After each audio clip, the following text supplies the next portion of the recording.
Hello नमस्कार दोस्तों, we should note में आपका स्वागत है। आज इसकी वैकेंसी आ गई है 3 दिन पहले और फॉर्म स्टार्ट हो चुके हैं 9 तारीख से। तो एक कमेंट आया था कि मतलब एक नहीं काफ़ी कमेंट आए हैं कि सर तैयारी को स्ट्रेटजी को लेकर के फुल प्लान बता दीजिए। देखिए मैं लास्ट टाइम इंटरव्यू तक पहुंचा था, मैं फाइनल सिलेक्शन तो नहीं ले पाया था। जनरल कैटेगरी थी मेरी और मेरे मेंस में स्कोर एग्जैक्ट बताऊं 149.5 ही था, यानी 150 आप लगा सकते हैं। तो इस बार की जो वैकेंसी देख रहे हैं ना 222 पोस्ट हैं। इससे पहले 2018 में 197 पोस्ट आई थी और जनरल की कट ऑफ 124.5 गई थी। तो 197 पे तो 222 पे हम मैं मेंस की कट ऑफ की बात कर रहा हूँ। मेंस की कट ऑफ 130 के अराउंड रुक सकती है, 130 से 135 है ना इस बार। लेकिन उससे पहले प्री की बात कर लें, यानी ये तो मैं मेरा कट ऑफ बता रहा हूँ कि मैं मान लीजिए आपको टिप्स दे रहा हूँ, आप मेरा फॉलो करें या ना करें, क्योंकि मैं एक सेलेक्टेड कैंडिडेट तो अभी तक नहीं हूँ। प्री की कट ऑफ की बात करें तो देखो पिछली बार गई थी 72 120 पोस्ट पे, लेकिन 3 साल से वैकेंसी नहीं आई है। Competition day by day increase होता जा रहा है, तो इस कट ऑफ को हम फिर से 70 से नीचे नहीं मान के चल सकते। 70 भी मैं इस बार एक बॉर्डर लाइन कहूँगा, क्योंकि हो सकता है ये कट ऑफ 73, 74, 75 तक जाए। 15 गुना बच्चे पास करेंगे 222 के, तो लगभग 3000 ये से ज़्यादा 3200-3300 बच्चे बन जाते हैं, 3300 के करीब। तो 70 एक बॉर्डर लाइन है, यानी 70 हम लगा के चल सकते हैं, बट अप्रोक्सीमेट 75 की तैयारी कीजिए जनरल कैंडिडेट। और बाकी कट ऑफ अपनी देख लीजिए, ईडब्ल्यूएस के 2-3 नीचे 75, जो कि एक अच्छा स्कोर, मतलब बेटर स्कोर माना जाता है तैयारी के हिसाब से। बहुत टफ है 75 इज नॉट ईजी, क्योंकि हिंदी इंग्लिश आप फुल प्रिपेयर करके भी 24-25 के आसपास रुक जाएं, 5-6 नंबर वहाँ चले जाएंगे। कुछ केस लॉज भी आएंगे जो बिना पढ़े हुए आ जाते हैं, 2-3 नंबर वो भी आपके काट देते हैं। तो 75 to 80 स्कोर करना एक टफ वो टास्क रहेगा हमारे लिए। तो प्रिपरेशन कैसे करें, आप सबको पता है 2 महीने बच गए। 16 जून को यूपीएससी का एग्जाम है प्री का, तो हो सकता है इस एग्जाम को एक हफ्ते हमारा हाईकोर्ट डिले भी कर दे, 23 जून को कर दे, है ना, क्योंकि वहां भी लो वाले बच्चे बैठे हैं। तो अब अगर 2 महीने का ही टाइम देखें, पहले क्या था 4 महीने का टाइम मिलता था, अब जैसे 2 महीने का टाइम है, तो सीधी सी बात है कि हम अदर टॉपिक्स पे नहीं जा सकते। जो पहले से पढ़ते आ रहे हैं ना, वो तो नोट्स पढ़ लें, बुक पढ़ लें, लो फाइटर, परीक्षा मंथन, दुक्की पढ़ सकते हो, टाइम है। लेकिन जिन लोगों ने मतलब पीछे रिवाइज नहीं किया या बेसिक पढ़ते आ रहे थे, काफ़ी दिन से वैकेंसी नहीं आ रही थी, नॉर्मल से तैयारी करते आ रहे थे, उनके लिए अभी बेरेक्ट पढ़ना मस्ट है। तो देखिए पिछली बार आपको नाम नहीं शो हो रहा था, मैं कह रहा हूँ बेरेक्ट का कोई नाम जरूरी नहीं है। ये मेरे पास है प्रोफेशनल पब्लिकेशन, लेकिन इससे पहले मैं कानून पब्लिकेशन भी पढ़ता था 2019 में, तब भी मैंने मेंस दिया था, अच्छे मार्क्स आए थे। इस बार भी मेरे मेंस में अच्छे मार्क्स हैं, दोनों बार इंटरव्यू फेस किया है। तो बेरेक्ट से कोई फर्क नहीं पड़ता। हाँ, कुछ बेरेक्ट जैसे सेंट्रल लॉ पब्लिकेशन का आता है बेरेक्ट, उसमें कमेंट्रीज भी दी हुई हैं, केस लॉज भी दिए हुए हैं। आपको कुछ केस लो मिल जाए ना, वो बेरेक्ट आप उठा लीजिए। दूसरा देखो, पुराने बेरेक्ट तो सबके पास हैं, लेकिन मेरे एक टीचर कहा करते थे पहले, मतलब जिनकी गाइडेंस में मैंने तैयारी शुरू की थी, कि जब भी एग्जाम आ जाए आप नए बेरेक्ट ले लो, क्योंकि पुराने जब भी हम खोलते हैं, मैं ये खोलता हूँ, हाँ ये मेरा पढ़ा हुआ है, ये मेरा पढ़ा हुआ है, ये दिमाग में चलता ही मुझे आता है और मैं स्किप मार देता हूँ और कॉन्फिडेंस में। जब एग्जाम में उसके अंदर का कोई डीप क्वेश्चन आता है ना, शेल में घुमा देता है, नोट वोट कर देता है, तो फिर कंफ्यूज होता हूँ, यार वहाँ नोट था, शेल था, में था, क्या था। इससे बढ़िया हम थ्रू आउट रीडिंग करें, तो एक नया एक्ट होगा ना, तो उसका मतलब नई लैंग्वेज होगी, तो नए पेज पे इस पेज पे वो सेक्शन उसमें पे, तो थोड़ा सा डिफरेंस लगेगा। तो आप एक बार के लिए नजर जरूर मारोगे नए बेरेक्ट पे, ये एक प्लस पॉइंट होता है। तो आप नए बेरेक्ट ले लो, अमेंडमेंट भी हुए होंगे जिनका अभी तक पता नहीं है, वो भी पता करेंगे। तो बेरेक्ट की थ्रू आउट रीडिंग कर दो। थ्रू आउट इसलिए बोल रहा हूँ, कुछ पार्ट हम छोड़ते थे पहले कि ये नहीं आते, लेकिन पिछली बार का पेपर जिसने देखा हो, नहीं देखा तो हाईकोर्ट की साइट पे प्री का निकालना। आईपीसी से क्वीन कब रिपील हुआ, ये क्वेश्चन आया प्री में। सीआरपीसी से 105 ए बी सी डी वो सप्लीमेंटल प्रोसीडिंग्स टाइप्स हैं, उनमें से क्वेश्चन आया। और स्टाम्प वगैरह के चैप्टर से एक क्वेश्चन आया प्री का।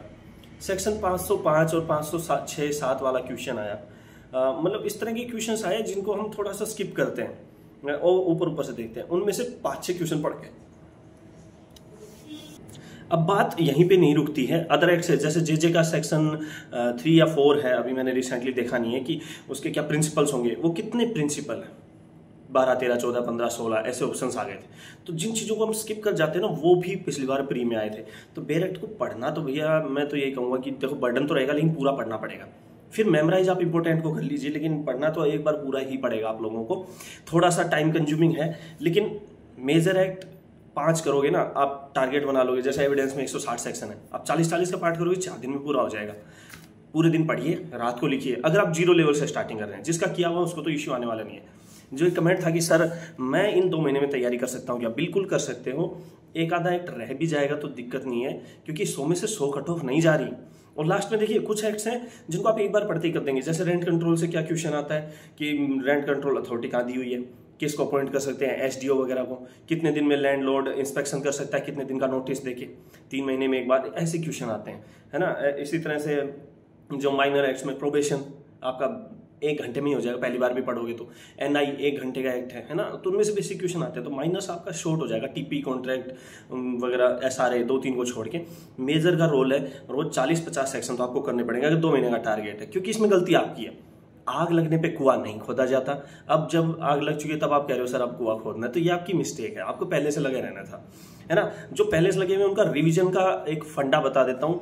हर रोज एक मेजर एक्ट आपको करना पड़ेगा, बेयर एक्ट पे ही फोकस रहिएगा। देखिए 2 महीने एडिशनल चीज कर सकते हैं, बहुत बहुत खूबी, लेकिन उसके चक्कर में ये ना हो इसको भूल जाएं, क्योंकि 70 क्वेश्चन जो लो के आएंगे ना, 60 बेयर एक्ट से ही आएंगे।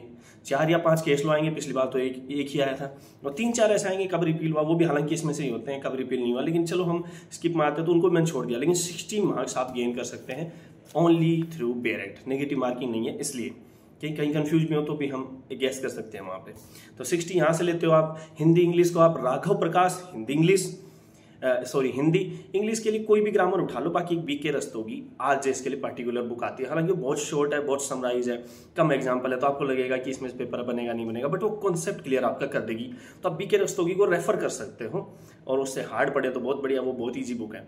राघव प्रकाश, बीके रस्तोगी, 30 में से 20 to 25 मार्क्स उधर आ जाएंगे, 60 यहाँ जाएंगे, 80 का आपका प्रिपरेशन हो गया। 80 कट ऑफ नहीं जाएगी, ये मैं आज ही बता दूं जनरल की। अदर कैटेगरीज तो और डाउन जाएगी, क्योंकि 222 पोस्ट बहुत बढ़िया है, बहुत गोल्डन अपॉर्चुनिटी है।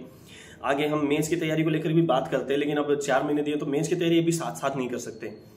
1-2 कमेंट हो रहे थे कि ऐसे कैसे प्रिपेयर करें, भैया ऐसे का टाइम नहीं है, अभी ऐसे का टाइम नहीं है। 16 जून को जिस दिन एग्जाम हो जाएगा ना, शाम को आना, रिलैक्स हो जाना, 17 को आपकी आंसर की आ जाएगी, मैच कर लेना, 70+ मार्क्स बने, उस दिन से रिजल्ट आने तक 1 महीना 1.25 महीना रिजल्ट का लेगा। अब ऐसे पढ़िए, जजमेंट राइटिंग, ऑर्डर राइटिंग की बढ़िया प्रैक्टिस कीजिए, मेजर एक्ट्स के सिर्फ टच में रहिए। 1 महीना इतना कर लीजिएगा, जजमेंट राइटिंग तैयार हो जाएगी, ऑर्डर राइटिंग तैयार हो जाएगी, ऐसे तैयार हो जाएंगे। जैसे प्री का रिजल्ट आता है आप क्वालिफाई हो जाते हैं, उसके बाद 3 महीने मिलते हैं मेंस के। अच्छे से लो कीजिए, जजमेंट राइटिंग रोज वो आपने पहले ही कर लिया, रोज एक लिखते जाइए, स्पीड बनाते जाइए, बस स्पीड का गेम रहेगा। ये मेंस की स्ट्रेटेजी रहेगी, इस पे और डिटेल डिस्कस करेंगे, लेकिन प्री के बाद। अभी प्री का टाइम ही 60 डेज है, तो जो मैंने मेथड बताया है इस मेथड से आप प्रिपेयर कीजिए। मैंने अपना मार्क्स बताया कि मैंने इस मेथड से 150 मार्क्स गेन किए हैं इस लास्ट टाइम, तो आप भी 150, मतलब मेंस का था, प्री में मेरे नियर बाई 80 ही थे। तो आप इस मेथड से तैयारी कीजिए, और कोई टिप्स आपको चाहिए तो जरूर कमेंट कीजिएगा। Thank you.